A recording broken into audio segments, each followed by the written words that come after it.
In this video, we will demonstrate how to install the Falcon 25 rim exit device.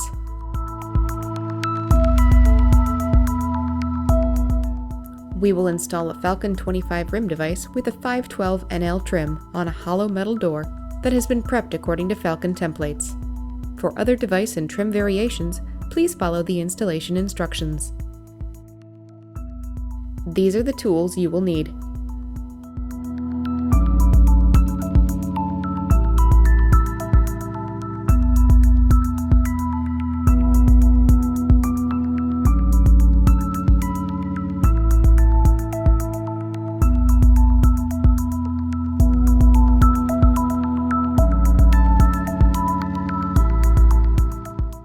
If this is a new construction project, check the hardware schedule to confirm you have the correct exit device for the opening.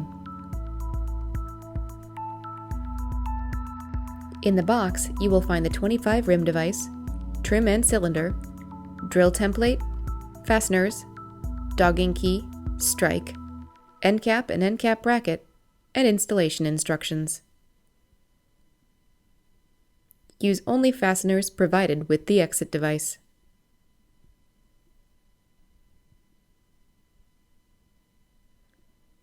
If sex bolts are in the box, see the back page of the installation sheet for instructions.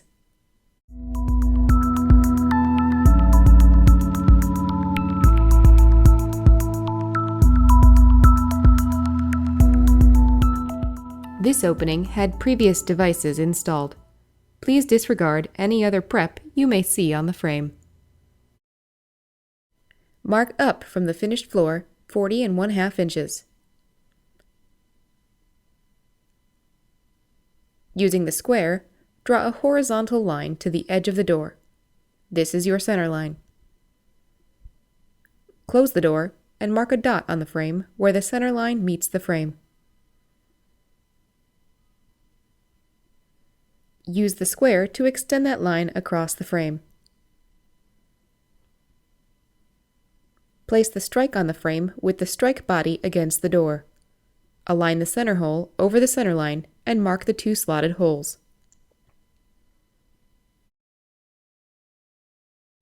Center punch in the middle of the elongated holes. For a metal frame, drill and tap the top and bottom holes using the number 25 drill and the number 1024 tap. Mount the strike on the frame using the 2 included screws.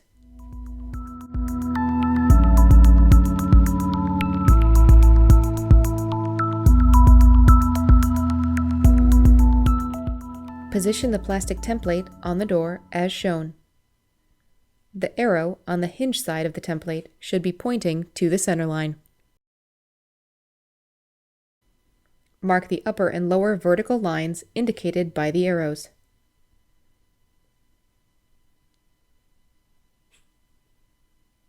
Mark the 7 holes. Using the 3/4 inch hole saw, cut the center hole at the intersection of the horizontal and vertical center lines. Following the trim instructions, measure and drill a 2-inch hole, 2 3/4 inches down from the center line. Using the number 25 bit, drill the 2 holes for the center case support screws and tap with the number 1024 tap, as indicated in the chart. If you are using trim, the instructions may require additional holes to be marked on the device side of the door. Use the trim instructions to finish marking all holes on both sides of the door.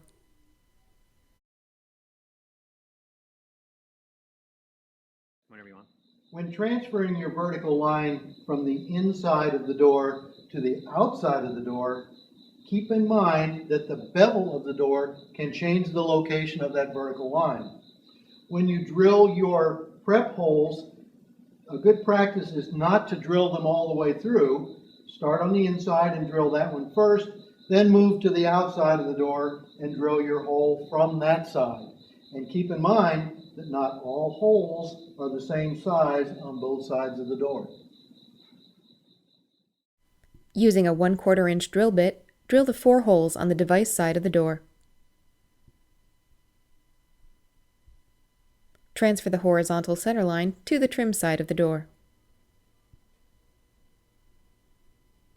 Then, transfer the vertical center line to the trim side of the door.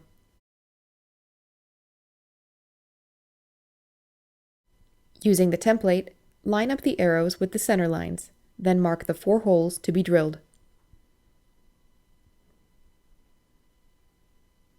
The 512 trim uses a sex bolt at the bottom to keep it secure. Mark the hole for this bolt on both sides of the door. Using a 3/8 inch bit, drill the 4 holes on the trim side, and the holes for the bottom sex bolt on both sides. For the night latch function, check to ensure the cam is in the correct orientation, as shown. If you are using a cylinder with a function other than night latch, remove the cam, rotate it 180 degrees, and then reinstall. Install the cylinder into the trim using the security collar. Put the cylinder into the trim and install the lock nut. Tighten using the cylinder nut tool.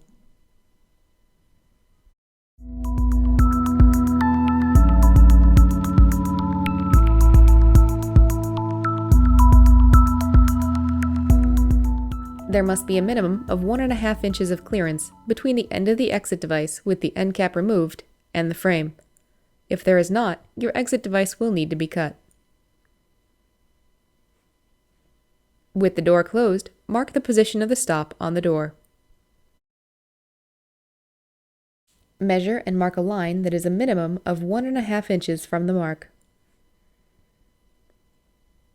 With the cover plate in place, wrap masking tape around the exit device in the appropriate area where the cut line will be drawn. With the door open, align the exit device on the mounting holes and mark the cut line on the tape.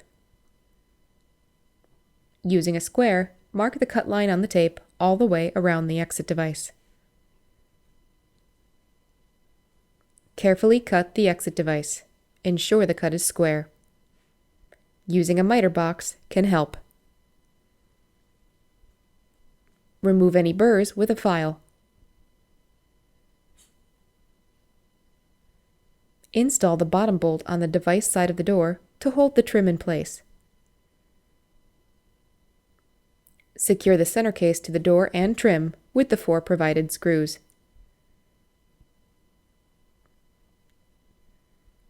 Slide the end cap bracket into the exit device and mark the 2 holes for the end cap bracket.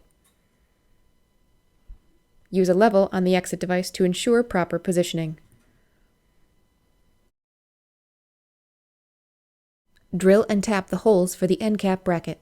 The picture on the instruction sheet will guide you to the correct size bit for your door material. Install the end cap bracket and end cap with the provided screws. Refer to the instruction sheet to select the correct screws.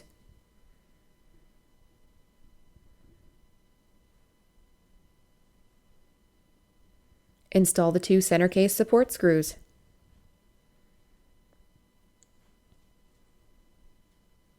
Ensure the push bar guide is in the proper position. Install the center case cover with the 4 provided screws. Remove the protective film from the push bar.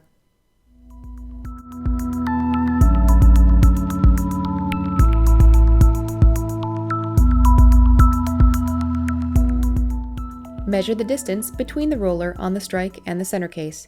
It should measure 3/16 of an inch. From the inside of the door, make sure the latch is fully extended when engaged with the strike. From the outside, make sure the door cannot be pulled open.